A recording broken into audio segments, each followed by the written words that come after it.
এবং যারা নেতৃবৃন্দ যারা আছেন এখানে সকলের সঙ্গে আমরা কথা বলেছি। কি আমরা আপনাদের সাথে কথা বলেছি? সকলের সঙ্গে কথা, সভাপতি, সাধারণ সম্পাদক, যারা vice president, joint secretary, organisation, সকলের সঙ্গে কথা বলেছি। তারা বলেছে যে আমরা দীর্ঘ 10 বছর যাবৎ একই পরিবারে আছি, আমাদের মধ্যে কোনো বিভেদ নাই। আমাদের মধ্যে কোনো বিভেদ আছে? কোনো বিভেদ নাই, এবং আমরা ঐক্যবদ্ধভাবেই এটা আছি। এখানে আমি বলেছি যে আমাদের মুরব্বী আছেন, আমি কাউকে এখানে বাদ দিতে চাই না, কাউকে যুক্ত করতে চাই না। সে ঐক্যবদ্ধ আওয়ামী লীগ পরিচালনার ক্ষেত্রে যেই আওয়ামী লীগের নেতৃবৃন্দের সঙ্গে কথা বলে যে সিদ্ধান্তটা আমরা এখানে ঘোষণা করব, আপনারা কি তার সঙ্গে একমত আছেন?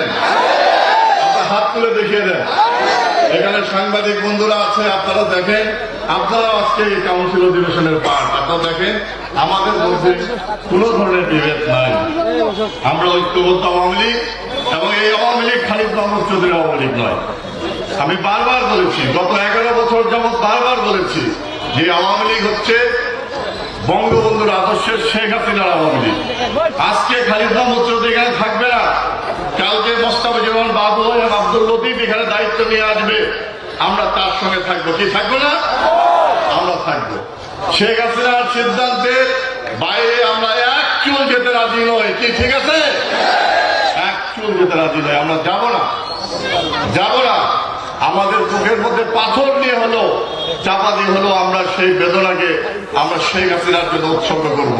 আমি কি আপনাদের সামনে আগামী 3 বছরের জন্য এই উপজেলা আওয়ামী লীগের নেতৃত্বের নাম ঘোষণা করতে পারি? আমি আগামী 3 বছরের জন্য সভাপতি পদে বিরল উপজেলা আওয়ামী লীগের আলাদ সবুজার সিদ্দিকী সাগরের নাম ঘোষণা করছি, এবং সাধারণ সম্পাদক হিসাবে আমাদের অনেক পরীক্ষিত এবং এই দলকে আগলে রেখেছেন, কিন্তু তারপরেও আমরা নতুন রক্তের সঞ্চালন করতে চাই। আমি সাধারণ সম্পাদক পদে আমি রমাকান্ত রায়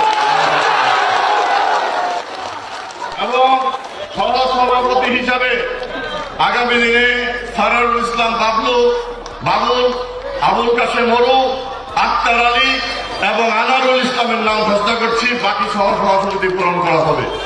যুগ্ম সাধারণ সম্পাদক হিসেবে মোশাররফ হোসেন, আল্লামা ইকবাল নাবু এবং অ্যাডভোকেট রবিউল ইসলাম রবির নাম ঘোষণা করছি। সাংগঠনিক সম্পাদক হিসেবে শফিকুল আজাদ মনির নাম ঘোষণা করছি। প্রচার সম্পাদক হিসাবে সাবেক ছাত্র নেতা নুরুজ্জামানের নাম ঘোষণা করছি, এবং পৌর আওয়ামী লীগের সম্মেলন হয়েছে গতকালকে, সেই পৌর আওয়ামী লীগের সভাপতি হিসাবে সাজুর নাম ঘোষণা করছি, এবং সাধারণ সম্পাদক হিসেবে ভুট্টুর নাম ঘোষণা করছি।